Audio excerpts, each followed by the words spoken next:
Welcome to the Minute of Terror channel. Leave your like and subscribe to the channel. Leave a comment where you are watching this video from. Hi, Luke. I want to share this story with you. It happened to me and my family back in 1995 when I was 17 years old on Rio Verde Farm in Altamira, deep in the heart of Para. We lived in the middle of the Amazon rainforest, where the river shaped our daily lives, and the only connection to the outside world was a bumpy dirt road winding through giant trees, flooded lowlands, and hanging vines. Our house was simple, made of wood, with a thatched roof that creaked in the wind. My mother, Dona Clara, was the pillar of the family, taking care of the kitchen with heavy iron pots and the chickens scratching in the muddy yard. My grandparents, Manuel and Lucia, carried wisdom and old stories, while my aunts, strong women, worked the fields, harvesting manioc and bananas under the scorching sun. My uncles, rough men of the land, drove cattle through pastures surrounded by dense jungle. Life was tough, but full of scents and sounds. The smell of wet soil after rain, the lowing of cattle, the birds singing at dawn, and the constant buzz of insects in the damp night. It was a place where the forest felt alive, always watching, and where the unexplained sometimes blended with the ordinary, like the mist rising from the river on cold mornings. It all began on a hot afternoon, when the sun painted the sky orange and red, and the forest fell silent, as if holding its breath. I was on the porch, peeling manioc with a dull knife, sweat dripping down my forehead, when I saw a man appear on the path that cut through the woods toward our home. He wore a long, heavy black cloak that seemed completely out of place in the sticky Amazon heat.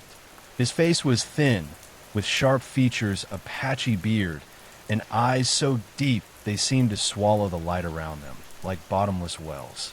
He walked with light steps, almost without touching the ground, his worn boots leaving no dust behind. He stopped a few meters from the porch and asked, in a hoarse voice that sounded like it came from far away, for a glass of fresh water. My mother, always ready to help strangers, handed him the glass through the window, avoiding looking at him for too long. He drank slowly, savoring each sip, thanked her with a nearly inaudible murmur, and walked back down the path, vanishing among the tall trees as if the forest itself had swallowed him. I noticed his cloak had no trace of dirt or mud, and the dry ground kept no footprints. It struck me as strange, but farm work left little time to think. Still, he came back the next afternoon, and the one after that, always at dusk, asking for simple things: a piece of sugarcane candy, a wooden spoon, a smooth stone from the river. Each request seemed deliberate, as if he were testing our patience or searching for something unsaid. Until today, I don't know who the man in the black cloak was. A lost spirit? A forest entity? Or just the Amazon itself testing us, as it does with all who dare to live in its land? On stormy nights, when the wind shakes the roof, I swear I hear soft footsteps on the trail, but I never look. Here, we learn to respect what cannot be explained, because in the forest, some things simply are.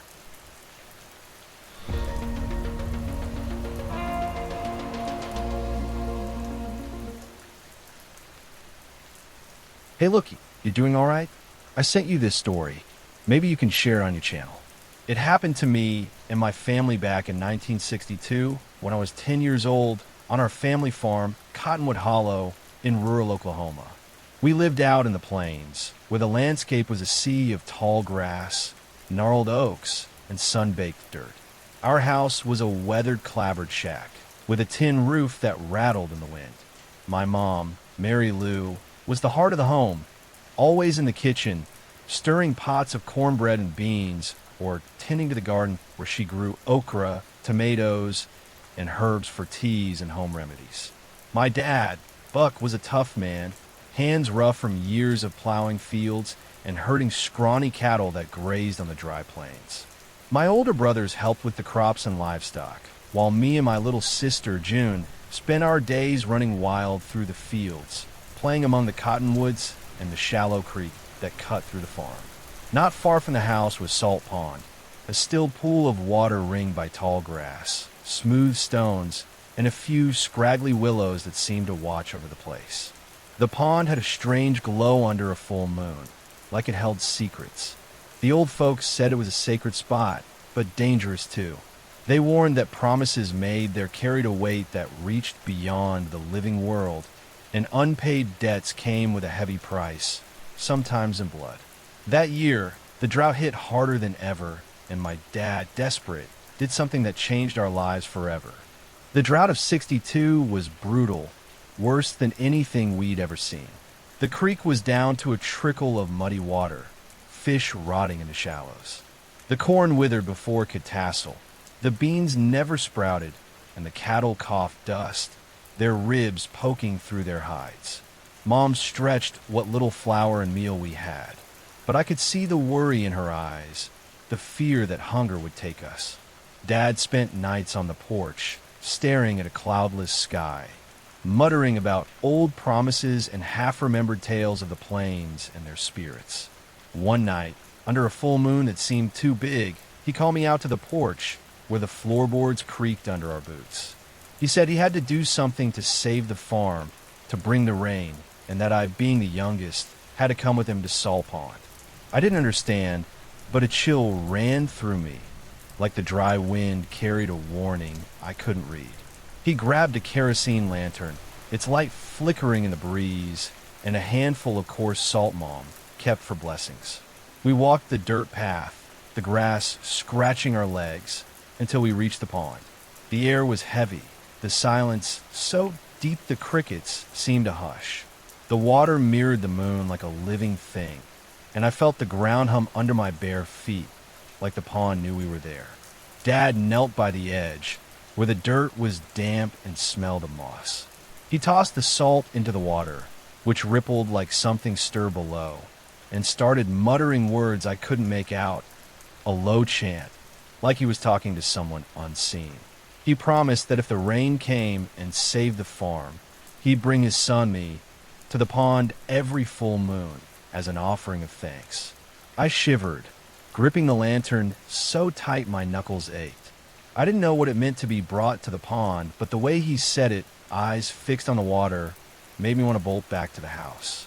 He finished the promise, tossed more salt, and we walked back in silence, the wind rustling the grass like it was laughing at us.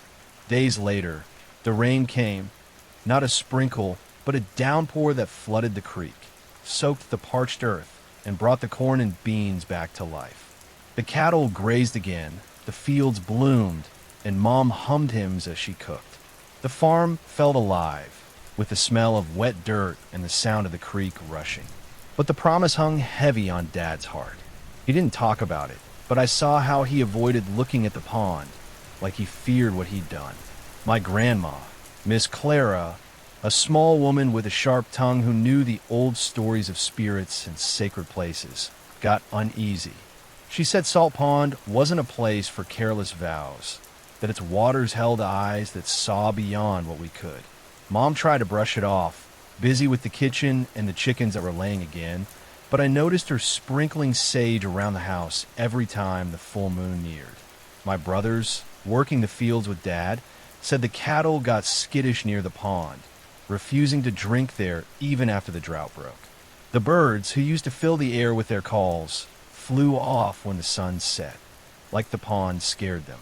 Me and June stopped playing near the water, avoiding the path through the tall grass.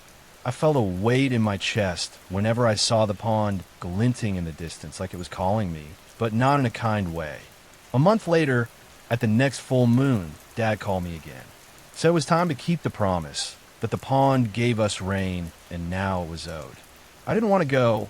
Fear made my legs shake, but he grabbed my hand, his eyes harder than I'd ever seen, and said there was no choice. We took the lantern and more salt, walking the path as the grass scratched our legs. The sky was clear, the moon bright, and the pond seemed to pulse, its water rippling without a breeze. Dad knelt by the edge, tossed the salt, and muttered those strange words like he was summoning something from the depths. I stood back, clutching the lantern, my heart pounding so loud I thought the pond could hear it. Then I saw the shadow. On the far side of the pond, among the tall grass, a tall figure formed, like the mist off the water had taken shape. It was a man, dressed in dark clothes that looked like smoke, his face hidden in shadow, but his eyes glowed like the moon's reflection. He pointed at me, and my body froze like the pond's water was climbing my legs, pulling me down. I tried to yell, but my voice caught in my throat. The man took a step, and the grass bent without him touching it, like the earth obeyed him. Dad didn't see. Lost in his chant, his hands digging into the damp dirt. I yanked his shirt, screaming with what little voice I had, and he looked up. The man was closer now, standing at the edge, so near I could smell stagnant water, something like freshly turned soil. Dad went pale, dropped the salt, and pulled me down the path, running so fast the lantern fell and went out. We got home gasping. Mom locked the door, and Grandma started praying, scattering sage across the floor. That night, no one slept. Grandma told tales of spirits that claimed broken promises, of entities living in sacred waters that didn't forgive those who toyed with their power. Dad, who never admitted fault, looked broken, sitting on the porch with his face in his hands, muttering he shouldn't have made the deal. The days after felt heavy, like a storm was brewing despite the clear skies. The corn grew, the creek ran, but the air was thick like the pond was watching us. Dad stayed off the fields for a few days, sitting on the porch, staring at the horizon with empty eyes. Me and June avoided the water, and even the dogs, who used to run free, stayed quiet, curled up in the shade. The next full moon was coming, and the fear grew like weeds in the yard. Grandma, with her years of hearing old tales, said we had to undo the promise that the pond didn't take half measures. She suggested a ritual: bring salt blessed by a preacher from town, pray with true faith, and beg forgiveness for Dad's mistake. He resisted at first, saying the rain came and the promise was fair, but Mom, clutching her rosary, pushed until he gave in. Said I wouldn't go this time. He'd face the pond alone with Grandma to protect us. On a full moon night, Dad and Grandma went to the pond. I stayed on the porch, holding June's hand, while Mom prayed inside, her voice shaking with every Hail Mary. They took blessed salt, a sprig of sage, and a candle lit inside a glass jar, shielded from the wind. Grandma said later that when they got there, the man in dark clothes was waiting at the edge, his eyes shining like stars on the water. He didn't speak, just stared like he was expecting something. Dad, his voice steady for the first time in weeks, tossed the salt into the water, lit the candle, and asked forgiveness for promising what he couldn't give: my future, my life. Grandma prayed loud, calling on saints and the spirits of the plains, begging the pond to accept their repentance. The water bubbled like something stirred below, and a gust of wind blew out the candle. The man stood still, watching, but didn't move closer.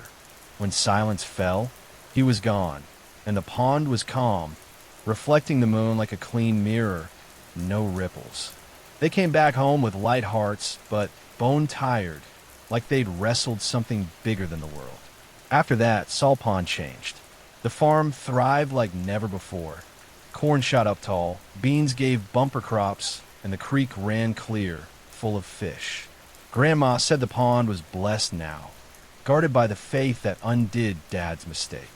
He was never the same, quieter, humbler, and swore off promises he couldn't keep. I grew up, got married, had kids, but I never forgot those eyes glowing at the edge, like the pond marked me. Even now, passing by, I feel a shiver, but also a peace, like the water forgave us. Out here on the plains, I learned some things don't need explaining, just respect, because what lives in those waters sees more than we'll ever know.